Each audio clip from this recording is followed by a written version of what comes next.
Pemirsa Lampung TV, Polres Metro Lampung akan membentuk tim khusus untuk mempercepat penangkapan dua buronan kasus pembunuhan seorang warga Metro pada 15 Oktober 2024. Kedua buronan berinisial FH dan OY. Kapolres Metro AKBP Heri Sulistyo Nugroho menjelaskan pembentukan tim khusus atau tim penebalan secepatnya untuk mengakhiri pelarian berinisial FH dan OY. Pengejaran kedua buronan didukung di Treskrimum Polda Lampung. FH dan OY bersama sejumlah orang disangka membunuh Imam Ardiansyah pada pertengahan Oktober 2024. Korban bermaksud membela adik perempuannya karena dikeroyok teman nongkrong. Leher Imam ditikam pisau hingga ambruk bersimbah darah. Korban sempat dilarikan ke Rumah Sakit Ahmad Yani Kota Metro, tetapi nyawanya tidak tertolong. 3 pelaku pembunuhan sudah ditangkap dan menjalani persidangan di Pengadilan Negeri Metro. Sementara FH dan OY masih menjadi buronan.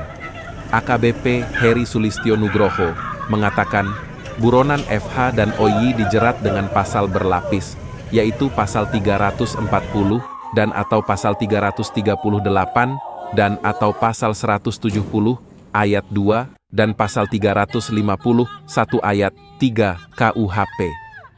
Kedua buronan sudah 2 kali dipanggil sebagai saksi, tetapi mangkir hingga hasil gelar perkara menaikkan status menjadi tersangka. Kapolres Metro menegaskan kedua DPO bukan dilepas seperti diberitakan tetapi belum pernah memenuhi panggilan Polres Metro. Kapolres berjanji menangkap FH dan OY secepatnya dan meminta keluarga Imam Ardiansyah percaya penuh kepada kepolisian.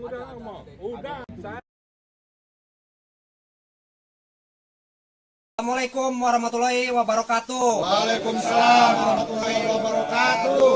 Tabik pun. Ya pun.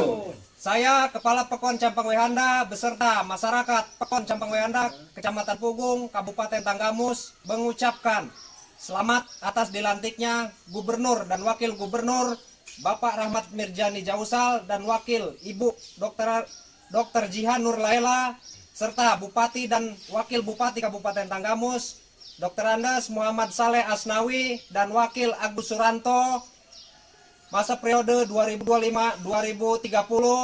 Semoga Provinsi Lampung dan Kabupaten Tanggamus lebih maju dan masyarakatnya lebih sejahtera. Tabik pun. Ya pun. Assalamualaikum warahmatullahi wabarakatuh. Waalaikumsalam warahmatullahi wabarakatuh. Nama saya Bapak Sukoco, umur 47 tahun, asal dari Blambangan Pager, Kota Bumi. Keluhan saya sebelum saya ketemu Sin Seming, saraf kejepit di bagian paha, terus pengapuran, terus kolesterol, sama tangan sering semutan, terus leher sini terasa pegel. Nah, terus saya terapi di Sinseming ini, sekali terapi alhamdulillah udah terasa nyaman, sama sekali udah nggak terasa itu yang namanya keluhan pinggang saraf kejepit itu langsung sembuh. Pengobatan Sinseming, Jalan Pangeran Tirtayasa, Gang Salam nomor 3, depan Minimarket Fitrinov, Sukabumi, Bandar Lampung.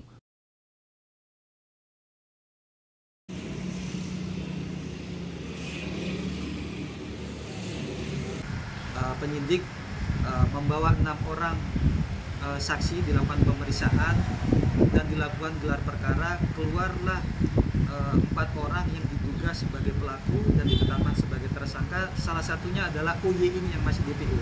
OY pada saat kejadian dia langsung pergi, jadi OY ini belum kita periksa, belum dibawa ke pos karena yang bersangkutan sudah pergi. Keluarlah nama 4 ini, kemudian kita tetapkan tersangka. Untuk R dan F, saksi-saksi ini tidak tahu alamat rumahnya. Mereka hanya tahu tinggal di Lampung Utara, tapi tidak tahu alamatnya. Kemudian penyidik mendalami melalui mobil tersebut. Dari plat mobil itu kita telusuri, ternyata mobil itu adalah mobil rental. Kemudian kita mendapatkan nama inisial I. Dari inisial I menyebut nama W yang juga teman dari F. Dari situ kita dapat alamat dari R dan M. Kemudian di tanggal 16 Oktober 01.00 kita datengin ke rumah orang tua R. Di situ R kooperatif untuk kita bawa ke Polres untuk dimintain keterangan. Jadi yang pertama yang ingin kami jelaskan, untuk DPO yang pertama OY ini belum pernah kita mintain keterangan karena yang bersangkutan sudah pergi dulu setelah kejadian itu, sehingga kita panggil pertama saksi tidak hadir, panggilan kedua saksi tidak hadir, kemudian di tanggal 26 Oktober kita gelar perkara, tetapkan tersangka, panggilan pertama sebagai tersangka tidak hadir, panggilan tersangka kedua juga tidak hadir, kemudian kita terbitkan DPO-nya. Sony Samata melaporkan dari Metro.